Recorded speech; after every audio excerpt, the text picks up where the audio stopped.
Welcome back to another technical deep dive here in the debug zone. Today, we're tackling a big question and breaking it down with insights from other users. Hopefully, this clears up some misconceptions and helps you get the answer you need. So buckle up, stay a little curious, and let's jump right in.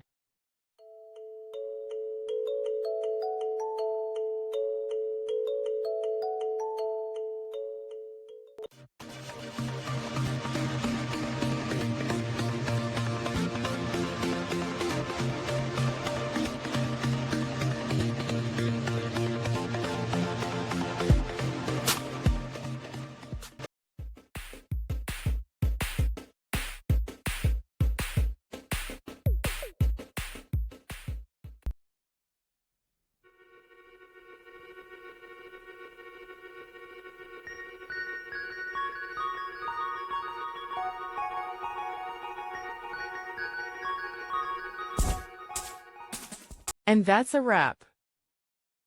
I hope you found the answer you were looking for. If you did, take a second to hit that subscribe button. It really helps out. And let me know in the comments which solution worked best for you.